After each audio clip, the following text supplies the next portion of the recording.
আসসালামু আলাইকুম।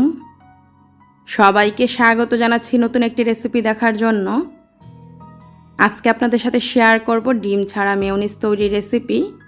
অনেকেই কাঁচা ডিম ব্যবহারের কারণে মেয়োনিজ খান না বা মেয়োনিজ খেতে পছন্দ করেন না। ডিম ছাড়াই কিন্তু আমরা পারফেক্ট মেয়োনিজ তৈরি করতে পারি। ডিম ছাড়া পারফেক্ট মেয়োনিজ তৈরি করতে কি কি লাগছে আসুন দেখে নেই পুরো প্রস্তুত প্রণালী। মেয়োনিজ তৈরি করতে আমি এখানে নিয়েছি মেজারমেন্ট কাপে আধা কাপ লিকুইড দুধ। দুধটাকে আগে থেকে জ্বালিয়ে আমি ঘন করে নিয়েছি, তারপর ঠান্ডা করে নিয়েছি। অবশ্যই ঠান্ডা করে রুম টেম্পারেচারে আনতে হবে। তারপর নিয়েছি হাফ টেবিল চামচ ভিনেগার, নিয়েছি এখানে 1 চা চামচ চিনি, নিয়েছি এখানে 1/4 চা চামচ লবণ, নিয়েছি এখানে আধা চা চামচ সাদা গোলমরিচ গুঁড়া। তারপর নিয়েছি এখানে অলিভ অয়েল 1 কাপ মেজারমেন্ট কাপে। আপনারা চাইলে রান্নার তেল বা সয়াবিন তেল দিয়েও তৈরি করতে পারেন। তারপর আমি এখানে একটি ব্লেন্ডারের জার নিয়েছি। জারে প্রথমে নিয়ে নিলাম লিকুইড দুধ, তারপর ভিনেগার নিয়ে নিলাম, তারপর দিয়ে দিচ্ছি এখানে চিনি, দিয়ে দিচ্ছি এখানে লবণ, দিয়ে দিচ্ছি এখানে গোলমরিচ গুঁড়া। তেল বাদে সব কিছু একত্রে দিয়ে তারপর আমি প্রথমে 2 মিনিট ব্লেন্ড করে নিচ্ছি। প্রথমে তেল ছাড়া 2 মিনিট ব্লেন্ড করে নিতে হবে। এভাবে 2 মিনিট ব্লেন্ড করার পর এখন আমি ব্লেন্ড করা বন্ধ করে দিয়ে তারপর ঢাকনাটা খুলে নিচ্ছি।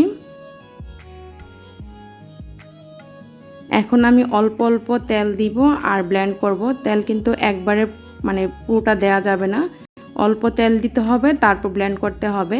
তো অল্প তেল দেওয়ার পর প্রায় 40 থেকে 50 সেকেন্ড ব্লেন্ড করে নিব, তারপর আবারও অল্প তেল দিব। এভাবে আমি 5 থেকে 6 বারে তেলটা দিব। একবারে প্রথমে যদি পুরো তেলটা দিয়ে দিই তাহলে কিন্তু মেয়োনিজ পারফেক্ট হবে না।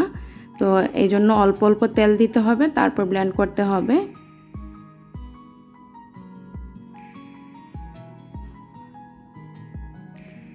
তো এইভাবে আমি 5 থেকে 6 বারে অল্প অল্প তেল দিয়ে ব্লেন্ড করে নিচ্ছি যতটুকু সময় লাগে।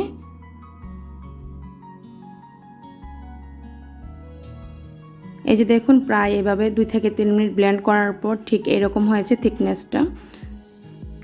তো এখন আরও কিছুটা তেল রয়ে গিয়েছে আর থিকনেসটা আরও কিছুটা ঘন হবে। তো আমি যে বাকি তেলটা রয়েছে বাকি তেল পুরোটা দিয়ে দিলাম, তারপর ঢাকনা দিয়ে ঢেকে আমি এখন আরও প্রায় 2 থেকে 3 মিনিট ব্লেন্ড করে নিব।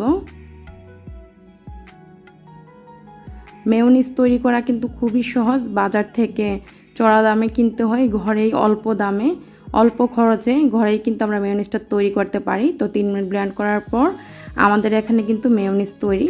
এই যে দেখুন থিকনেসটা ঠিক এরকম হবে। চামচের সাহায্যে তুলে নেওয়ার পর একদমই ঠিক এরকম পড়তেই যাচ্ছে না। এই যে দেখুন থিকনেসটা ঠিক এরকম হবে। আমি কিন্তু এখানে ভিনেগার দিয়ে এই মেয়োনিজটা তৈরি করেছি, তাতে করে ফ্রিজের নর্মাল চেম্বারে রাখলে 10 থেকে 15 দিন পর্যন্ত ভালো থাকবে। আর আপনারা চাইলে ভিনেগারের পরিবর্তে লেবুর রস দিয়েও এই মেয়োনিজটা তৈরি করতে পারেন। তবে যদি বেশি দিন রাখতে চান তাহলে ভিনেগার দিয়েই মেয়োনিজটা তৈরি করবেন। দেখলেনই তো ডিম ছাড়া পারফেক্ট মেয়োনিজ ঘরেই তৈরি করা যায়।